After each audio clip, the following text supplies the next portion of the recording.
Previously on My Kitchen Rules. Our theme is a real sort of boho feel. Mel and Beck, our urban hippies, got round 2 of the competition underway. I'm just going to have to just swing it. 6 new teams have entered the arena and the battle has begun. I wouldn't be happy to serve a dish like this in my instant restaurant. Looked a bit like a mess to me. Mel and Beck's score of 71 set the benchmark and the challenge. I'd be happy with anything over 80. I'm confident that we can at least produce what they put up on the table tonight. Tonight, I have an issue with managing my anger. Victoria's high achievers, Kelly and Ash, vow to keep cool under pressure. Staying calm. All day. We follow your action plan. We're going to be on track. But will that vow hold when a crucial mistake threatens to derail the whole evening? Did you see the buttermilk? How can it just go? I'm really upset, and inside, I'm just fuming. This is quite possibly the worst start to our prep time. Come on! Don't stop, make it pop, DJ gonna speak this up tonight. I'ma fight till we see the sunlight. Tick tock on the clock, the party don't stop, no.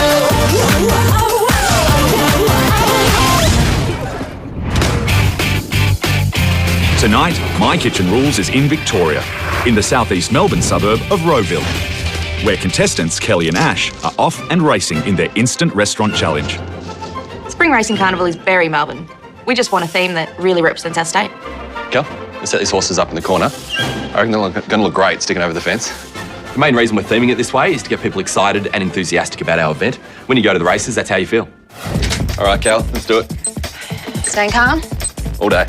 Ash might be calm now, but the day has just begun, and so has morning peak hour as they head off shopping. No one likes being stuck in traffic, but I think we've got enough time to get all of this shopping done and get back to the house in time. I'm the kind of person that's driven to win. Second place is not an option. I'm Ash. And I'm Kelly. We're a couple from Melbourne. I'm a recruitment consultant. It's a fairly high-pressure environment. I am an office manager for an IT company. Probably our 2 biggest passions in life would be cooking, everything to do with food. And sport. Come on, get up! Get up! I'm extremely competitive. Come on, yes! I like to do my best at all costs. I don't take losing very well. I don't know how I'd manage if Kel didn't barrack for the same team as me because I'm so passionate about Collingwood. Let's go, boys! I have a bit of a temper and I'll lose it at the football, I'll lose it in the kitchen. Careful, Ash. Nick the nut. You put them in, Kel. It's a bit like having a 4-year-old who chucks a tantrum. It's not refer me to a 4-year-old. Okay. I may have an issue with managing my anger, but that's because I'm passionate, a perfectionist, and we really want to win this. First off, big markets. Kelly and Ash have the morning to find, purchase and tick off the ingredients they need to create their best 3-course meal. Cross it off the list. Portobello, cherry tomatoes, herbs. Cool. Let's do it. Parmesan. Just a nice sort of biting parmesan. For entree, we're serving a gorgonzola panna cotta with roasted tomatoes, crispy speck, and a balsamic reduction. As Kelly and Ash shop, judges Pete and Manu preview their menu. It's a very ambitious entree from Kelly and Ash. I mean, it's very restaurant-y, you know, so it has to be perfect. Panna cotta for me is a dessert. It was very well as a dessert. If the balance of flavor are not done properly, it might be a complete disaster. Sorry, where's the lamb from? All Victorian, good. That's what I wanted to hear. Good produce is really important to me. The meat's from Victoria, and it'll be the star of the show. For main course, we'll be doing feta stuffed lamb cutlets, porcini and white bean ragu, and some mini Yorkshire puddings. 4 racks is ideal. Thanks, mate. Cooking lamb for 12 people. Is it risky? Not really. Feta and lamb, great combination. The saltiness, perfect. Good? Yep, good. Thank you. For dessert, we're serving a salted peanut brittle parfait, bruleed banana and butterscotch sauce. The tricky part about this dish is to make the sweet and the salt to balance together because they've got salted peanuts in there. But if it's just a hint of salt, it'll be beautiful. So we need buttermilk. How many? 500 ml. When you're cooking a 3-course meal, lists are so important. There are just so many elements involved and you can't forget anything. Baking paper. Yep. A litre of chicken stock. Frozen peas. Peppercorns. And a load of cream. Just get 3 of the big ones. That's it. There's 5 hours until the guests arrive. I'm pretty confident that we'll be back and starting our prep on time. Everything seems to be going really well. That was seriously record time for us at Coles, Kel. As they head home, Group 1 Victorian team, Kane and Lee, offer some valuable insight. Kelly and Ash, learn from our mistake. You don't want to go into this instant restaurant round unprepared. Make sure you communicate, make sure you know your menus, and come on, do it for Victoria. With moments to spare before they can start cooking, Kelly and Ash apply the finishing touches to their instant restaurant. Shall I put the dessert spoon out now? You want it across the top of the table? Yep. It is looking very pink though, Kel. Not the most masculine dinner party I've ever hosted. We're calling our instant restaurant the Village Green, and we've asked all of our guests to glam up for the event. Racing day is all about looking good and having fun. Okay, what's the time? Yep. Time to go. Time to go. Ash, that's yours. It's time to start prepping, so we put on our aprons. Let's get into it. Okay, cool. So the whole morning's been running really well for us. We really think that, we'll give this a really good nudge. I get stuck straight into the mushrooms. A lot of different type of mushrooms in this ragu, so it's going to take a lot of chopping. Once I'm at the end of this bag, I won't want to see another mushroom for a while. Ragu is a kind of a stew. Today we're serving it as accompaniment to the lamb. And Kel's going to get stuck straight into the entree, panna cotta. So I go to the fridge to get out the buttermilk, which forms the basis of the panna cotta, and... Did you see the buttermilk? Can't find it anywhere. I run out to the car. Okay. I bolt out to the car to see if it's there. Cannot find it anywhere. We're both freaking out about this situation. I'm nearly having a minor breakdown. I'm really upset, and inside I'm fuming. Now I'm really starting to get stressed. This is so frustrating because I can remember taking the buttermilk off the shelf in the supermarket. And when we check on the receipt, 600ml dairy farm, that's it. it's listed. We notice a number of other ingredients that aren't in the house. Brown sugar. If we don't find these ingredients now and start cooking, we're stuffed. How can it just go? What colour's the carton, Kel? Blue and yellow and white. The only possible thing is that we've left the bag at Coles. I was just wondering if there's any chance that we left any bags there at the checkout? Yep, excellent. It was left at the register. It was? So much for making lists. I'm absolutely furious, but I promise Kel I'm going to keep my cool today, and I'll do everything I can to try and stay calm. There's only one solution, and that's get to Coles as soon as possible to get the ingredients.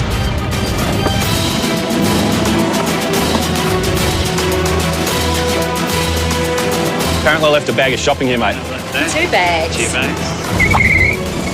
This is quite possibly the worst start to our prep time imaginable. I rush back to the house. We've lost about half an hour of our prep time. I just hope we can make that time up. 2 full bags. The eggs in there? God. Now that I've got the buttermilk, I can now get on with the panna cotta and hopefully it sets in time. 20 grams of parmesan, and I need about 240 grams of the gorgonzola. So I don't really want to bring this mixture to the boil. I just want it to be hot enough to actually melt the cheese down. Gorgonzola as an entree is probably the most outlandish thing they've done in the menu because it's such a polarising type of cheese. I mean, not everyone loves blue cheese. Yeah, so these are the softened gelatin leaves and added to my panna cotta mixture. Panna cotta, you need to put the exact amount of gelatin in there. This is a fairly rich entree, so if you have too much of it, it's just far too filling. So I'm hoping, Ash, that these are going to take about 2 hours to set. Yeah, cool. The cherry tomatoes and garlic go in the oven, which is the last step of the entree. Now I've got to race against the clock to try and get this lamb prepared. For the lamb, I need to crumble some feta, goat's cheese, lemon zest and herbs and get that mixture just right so I can stuff the lamb and put it in the fridge as soon as possible. You know, the lamb, it's like any other meat. It has to be cooked properly. It needs to be medium rare to medium really. The last thing I need to get done is the parfait. It's basically a frozen dessert, which is made of sugar syrup, eggs and cream, some salted peanut brittle, which should just make it taste delicious. We're cooking as fast as we can. I'm watching the clock and the seconds are just ticking away. My blood pressure is definitely rising. Our guests are nearly here and we are way behind. How do I look, baby? Hey, smoking. No matter what happens, I'm just going to try my best to keep calm, and I really hope that Ash can keep it together as well.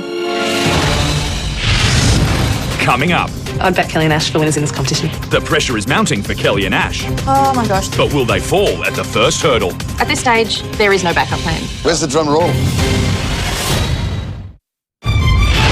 the outer Melbourne suburb of Rowville, Kelly and Ash's guests are arriving at their instant restaurant, the Village Green. Right on time. Our guests are here and we are way behind, and I really hope that Ash can keep it together. Well, good afternoon. Look like you're going to the races. Looking lovely. Guys, all coming through. Kelly and Ash open the door. They look really happy. I'm thinking it's going to go well. Come on through. Thank you. Guys, see Cal for a... Oh my goodness me. Rather bubbly to start. We walked in and we got these little bottles of champagne and everyone's in high spirits. Thank you. I do have high expectations because they seem quite confident. I'm thinking this is going to be a class act tonight. You could tell immediately it was a racing theme. They'd done it well.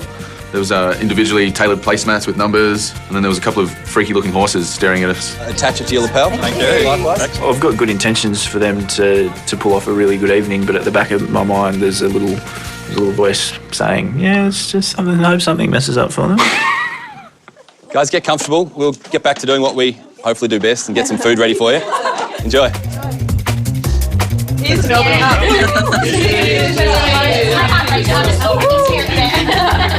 Kel, let's get cooking. Okay, apron on. All right. Oh, this looks so good. I'm glad I'm in pink now. The cherry tomatoes, baby, if we just place 3 of them, or 4, on top of the panna cotta, I think that'll give it a good appearance, yeah?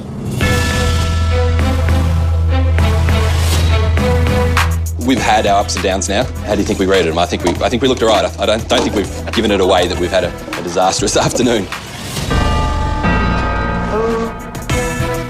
We know who that must be. You hear something? Yeah, we did. I think we're doing a really good job of keeping our heads, keeping our cool, and getting the job done. Gentlemen, welcome. Hey, Hello. How's things? How are you? Smelling good? Come on through. Gents, come on through. Kelly and Ash answered the door, and Kelly looks great. I think Ash is a bit stressed.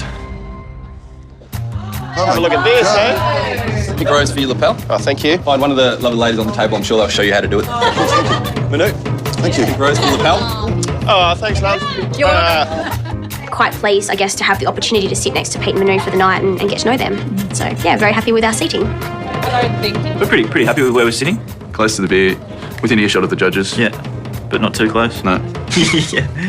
Our restaurant is the Village Green, and this is our interpretation of basically a Melbourne spring racing garden party.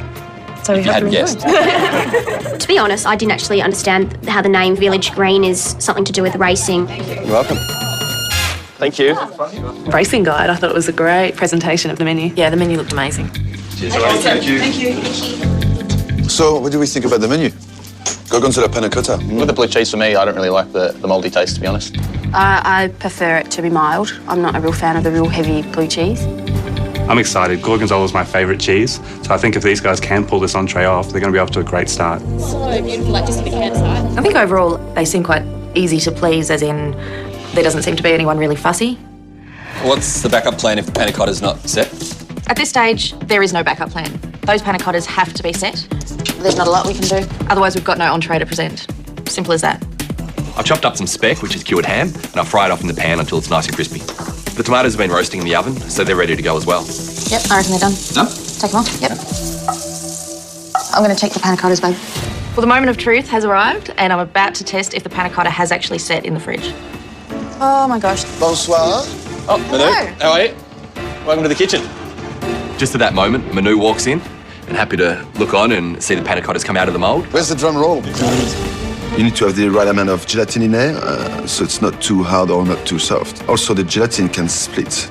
It was incredibly nerve-wracking having Manu stand there and watch as I turned the panna cotta onto the plate. In Melbourne, Kelly and Ash are about to find out if their Gorgonzola panna cotta entree has set in time. Can I watch? Kellen, why not? Good luck. Bring us some good luck, yeah? All right, let's give it a go. It was incredibly nerve-wracking having Manu stand there and watch as I turned the panna cotta onto the plate, just hoping it wasn't going to splat everywhere. Oh, here we go. Massive relief when the panna cotta turned out just beautifully onto the plate, and Manu gave it a little wobble and saw how it moved. Looks good to me. Which is comforting as well, and he looked quite pleased. I wish you luck. Thank you. See you Cheers. later. Good Sounds good. So I think we're ready to get the entree out. We got it. Okay, good. Right, relief. Cool, move on. Crisis diverted. So I think I will plate them up. I think 4 look quite nice on top. As long as they stay up there, Kel, I'm easy. Yep. Looking at the plates, they look beautiful, just as we'd planned. Ready to go, feeling quite comfortable and happy to present the plate to everyone out there. That's it. Okay. Okay, you happy with it all? Yes. We're ready to take a couple in? Yeah, we are. And I think that, we've hit the nail on the head in terms of plating, and also all the elements on the plate do really look good together.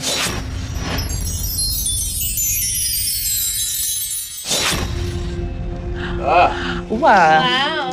Entree is served. When the entree hit the table, my first impressions was this looks like a restaurant dish. Thank you. It's really attractive to the eye, and it's sexy. It looks light, and I'm looking forward to dig my fork into it. There we go. They place them down, and straight away I can see they look pretty awesome. I'm not a big fan of the way they've presented the dish in terms of the way they've separated each element. I like things to be a bit more harmonised. Well, it's a real feeling to stand in front of the judges and wait for them to deliberate and let us know what they thought. Until you're there, you don't really know what the feeling's like. There's a lot of anticipation waiting for the first mouthful and still not getting a response. They're very poker-faced.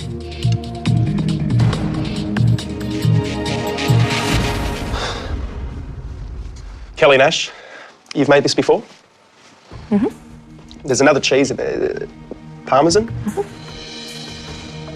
The Parmesan flavour's the strongest flavour in that. Yep. I think I was expecting to taste the blue cheese a little bit more, I think.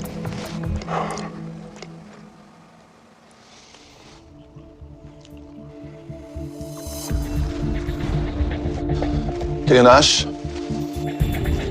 one thing that upsets me in restaurants when I go and eat is the lack of seasoning. That's what just happened to the panna cotta. It's missing salt. Kelly looks disappointed already, and I'm sort of like, hang in there, it's all right. But luckily enough, you put some crispy speck on there, and that makes a superb balance. And the presentation is sexy and very feminine, and which doesn't mean anything about you, but I'm just saying. I'm in a pink shirt tonight, it's all right. I can take that tonight. Well done. Thank you. Thank you. Well, bon appetit. Enjoy.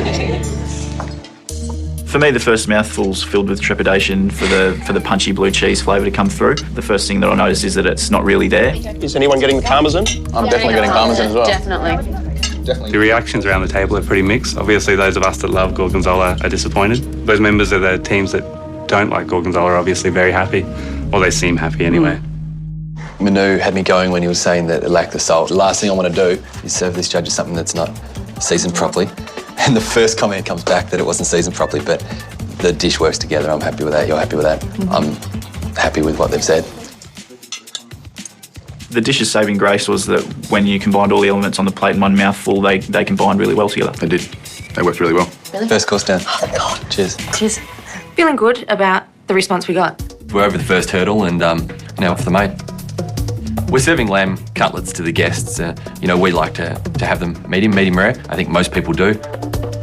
You got concerns about the main course? If they can deliver 12 perfectly cooked lambs with Yorkshire puddings and... We're trying to work out how they're going to stuff lamb cutlets. We kind of surmise that they might be using a rack and stuffing 2 cutlets. The main, to get it all up, plated, it could be a disaster. I guess I just was a little confused by the pairing of a Yorkshire pudding with a feta stuffed lamb rack. So just sear them like a minute each side, and then we can transfer them all to the oven. Preference on the side or not? Both. We're always so conscious of not overdoing lamb racks. By the looks of the bottom of the pan, I think I've got it fairly well seasoned. Yep. Manu's feedback was the panna cotta could have done with some more seasoning. So I've decided the safest option is to add extra seasoning to the lamb before cooking it. I don't really think you can over-season meat before cooking. Get a timer? 15 minutes. We know how long it takes to cook a lamb rack in an oven, feeling quietly confident. Jack, can you close the door behind me, please? Sure. So we pull the lamb out of the oven after the 15-minute timer's gone off. We're really hoping that it's ready to be plated up and go out. How's the lamb looking? I'm about to cut the first one. When I slice the knife through, I just can see white fat and bright red meat, and it's just not cooked at all. That's really rare. No, look how much fat there is, Cal. I'm devastated. This is the key part to this meal, and this is my element of the dish, and it's just not right. Oh, God, I hope this one's right. Oh, come on. It's yes and no. It's touch and go. Damn it.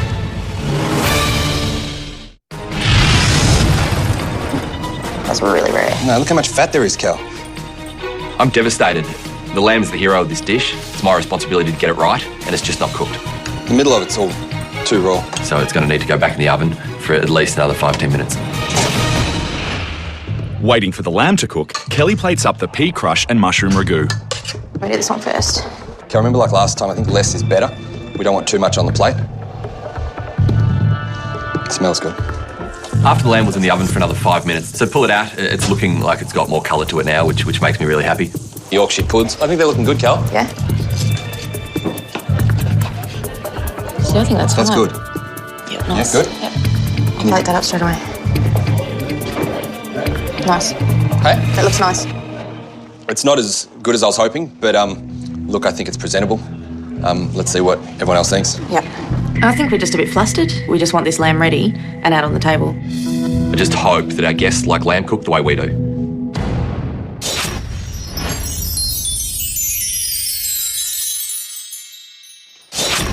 Main course is served.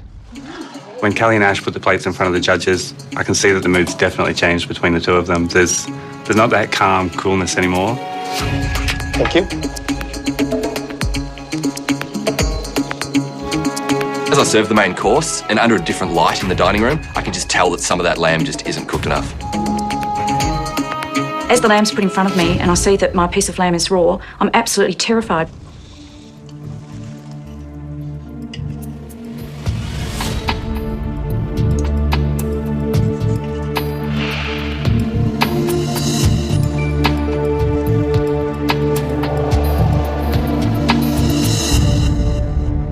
We stand at the foot of the table waiting for the judges' comments. Kel and I look at each other and our hearts just sink. How do you feel, Ash? You look a bit... Yeah, look, it's... stressed or concerned? A little bit stressed, a little concerned. It's, you know, some of them weren't quite cooked to the level that we wanted. First thing that came to my eye is I can see a lot of rawness, and I think I am the luckiest one. The feta just brings a good saltiness to the dish. I actually appreciate the lamb and the feta together. I love mushrooms, and it's, again, well seasoned, so you've obviously learned your lesson from the first dish. I'm just chewing it and chewing and chewing. I probably should have spat it out. It's unpleasant to eat. It is fat. And looking around the table, I think I'm not the worst one off.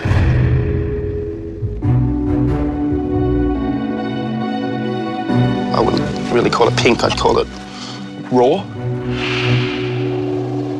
Feeling pretty good about the competition at the moment. I've got no idea how to explain what would have been going through their head to think it was cooked. Unfortunately, your cooking skills have let it down, which is a shame. At this stage, I could see Bill drooling and he was going to try it whether it was cooked or not. I was probably going to do the same. Walking away from the table, back to the kitchen, I'm feeling about 2 feet tall. Well, some good, some not so good. Taken a punt, and we've got it wrong. The jockey's fallen off. The horse has actually been put down. There's just no way that I could eat the lamb as rare as it was. I love the peas. I love the ragu. I just got like a huge chunk of fat, like raw fat through it. It's just like white raw. I love lamb, so I'm a little disappointed. Totally inedible for me, yeah. I feel like Kelly and Ash have had a bit of a bump in the road with their main course. Kelly and Ash are now hoping they'll get back on track with dessert, caramelised banana with a peanut brittle parfait made earlier today. The main concern with the dessert is the parfait not being set. Might melt on the plate. It's basically a frozen dessert, which is made from sugar syrup and cream. Oh, it's just still too warm. That's all right. So we stack all 12 plates in the freezer and leave them in there for as long as we can. Grab the other plates. Cal, is there anything we can do with this caramel, do you think? The frost that's formed on the plates from being in the freezer has caused the butterscotch sauce to drift all over the place. Yeah, disappointing. If this turns out to be a flop, I really can't see us ending up anywhere other than last in this competition. My biggest concern about the dessert is, has it been set? Has it had long enough in the freezer? Oh, that looks great, Cal. Good one. The parfait's turned out perfectly. Cal, is there anything we can do with this caramel, do you think? No. No? It is spreading rather quickly. I know. And so we've got to get this done fast. Move that banana. Yep, that's fine. Going out first in this competition would be terrible for me. I know the presentation of this dish isn't perfect. Hope this gets us back on track after our disaster of our main course. Coming up, will Kelly and Ash's dessert hold together? What did you do to it? Or has it ruined their chances? After a disastrous main course, Kelly and Ash are now depending on the dessert, a peanut brittle parfait, to turn their night around. Gotta get that now. Okay. We realise this dish isn't perfect. But we know it tastes good.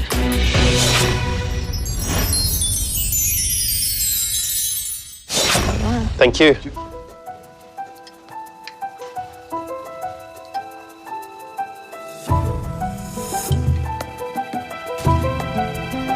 It's quite nerve-wracking knowing that it doesn't look beautiful. Kel and Ash are definitely deflated still from the main course. Kel looks quite emotional at this point. I think first and last impressions are really important, and hopefully people walk away from it remembering this one the most. You can hear the crunch coming from Manu and Pete's mouth as they're eating that parfait. So I can't wait to we get are into it. all just going, come on, let us have our turn.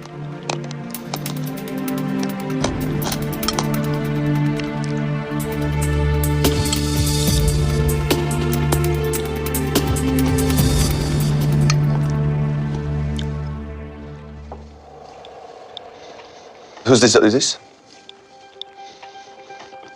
What did you do to it?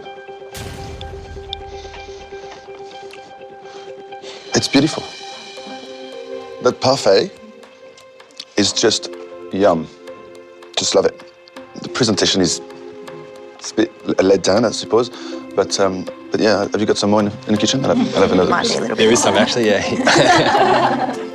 As far as the bananas go, would have been great if you had have got maybe some riper ones, especially because you haven't cooked them. You've just put a little bit of sugar over the top and caramelised it. But that is very, very minor, you know. The parfait is beautiful. Bon appétit. Awesome.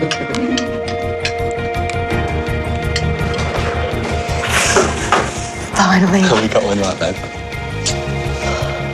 Feels better, doesn't it? Much better. You know, I've taken a deep breath. I feel a little happier now. I can almost feel a smile creep back onto my face a bit. It wasn't all bad. We can do it. Parfait is a great finish to the night. They really brought it home with a bang. I love that. That's awesome, isn't it?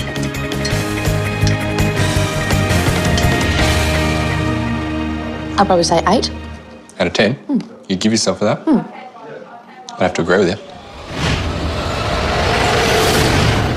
It's been a night of highs and lows for Kelly and Ash, whose guests will now score their three-course dinner out of 10. I love the gorgonzola panna cotta, and I love blue cheese. Main was certainly a letdown. Lamb's not cooked enough. I can eat rare, but I certainly can't eat blue. I think the main was a bit of a disaster, to be honest. I didn't actually get any meat. I got 2 mouthfuls of meat and the rest of it was just raw fat. It's just like white raw. Dessert was unstoppable. It was sweet and sweet and sweet and a bit of saltiness in there and fresh banana. The dessert was really good. It was delicious. The bursts of flavour from the peanut, it just gave it that little bit extra. Yum. Tonight, we give Kelly and Ash a score of 6 out of 10. Average start sort of dropped down with the lamb, but then dessert really brought it back up again. We're going to give Ash and Kelly's instant restaurant a 6. We deducted the most points for the lamb. Tonight we give Kelly and Ash a 7 out of 10. Kelly and Ash had a little bit of a stumble halfway down the course, but strong finish. Tonight our score for Ash and Kelly's instant restaurant is a 5. It is a competition. We're not critiquing them as people. It's just simply about the food that's in front of us.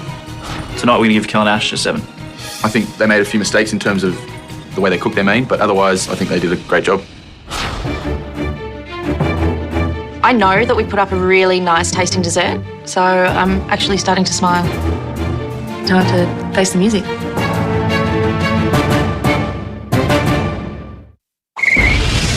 When Victoria's Kelly and Ash began cooking their three-course menu today, they stumbled out of the starting gates, Did you see the buttermilk? took a crippling fall, There's no way that I could eat that. but came home strongly. I didn't see one little bit left on anyone's plate. With the finishing line in sight, Kelly and Ash will now face the judges. Kelly and Ash, the guest teams have given you a combined score of 31 out of 50.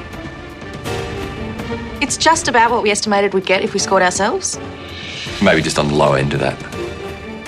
I'm sure that Ash and Kelly would have been disappointed with that. Gutted. Yeah. Now it's our turn. For the entree, we had the gorgonzola panna cotta. It looked very pretty on the plate. I would say even sexy. I like the texture of the panna cotta. The salt component was missing. A little bit disappointed. I didn't get any real sense of the gorgonzola, which I think was the hero of the dish. The components were okay. They sort of worked well together, but for me, it wasn't an impressive dish. So for this, I give you a 7. I'm not sure. I really thought it was, worth a 7. I'm scoring you a 5. I expected a lot more out of that dish, and for me, it was a bit neither here nor there. So that's why I came up with a score of 5. For me, it was sort of average. I think Pete's score was a fairer score for that dish. I wasn't expecting that. I thought our entree was pretty good. For mine, feta stuff lamb cutlets. It just looked terrible. I nearly burst out crying when he said that. If you hadn't have undercooked it, you would have had a nice dish. The flavours worked well together. The peas, the mushrooms, and the lamb and the feta. I wish I could have had a lovely piece of lamb. I didn't. If I ordered that in a restaurant and I got served it, I would have sent it back. So the only score I can give you for that is a 4. I'm really upset, and inside I'm just fuming. How could I serve raw lamb? You were very, very lucky that my lamb was cooked. So for that, I give you a 6. The fact that the lamb wasn't edible, I think the judges' scoring were on the money. They obviously scored it to their taste, and the scores reflected that. For dessert, salted peanut brittle parfait. Again, the letdown was the presentation. But the flavor was la crème de la crème. Just loved it. And I'm going to go back in that kitchen and try to find some in the freezer. So for this, I give you an 8. The dessert was wonderful. It had everything I love in a dessert, Good balance of flavours, and it had me wanting more. So close to perfection with that dessert. So I'm happy to score you a 9. Well done. How good is that? Finally, a good score. Thank God for Cal's dessert. So Kelly and Ash, that gives you a grand total of 70. With 70 points, Kelly and Ash are in second place, 1 point behind Mal and Beck from Queensland. At this stage, we're coming second out of 2, which is really last. Last is last, and I just don't like coming last. It strikes me how close this really is. I think we've both had disasters with the first 2 dinner parties. We would have done a better job because we wouldn't serve meat like that. We're going to be that state that blows the judges away. I think we can do a better job than Kelly and Ash. Thank you for a lovely evening. We look forward to seeing you all in Tasmania. So the Victorian team's instant restaurant, overall, it was a bit like going to the races. There's some winners and some losers, and that was reflected in their menu tonight. I think out of all the teams that are sitting at the table at the moment, the Tasmanians, Esther and Ali, are the most confident. We're going to show you that the best cooks are from the apple aisle. If they can talk the talk and walk the walk, I'm excited. Thanks, guys. Thank you. If I was to give Esther and Ali any advice, it would be prepared, cook your meat, and don't leave your groceries at the supermarket.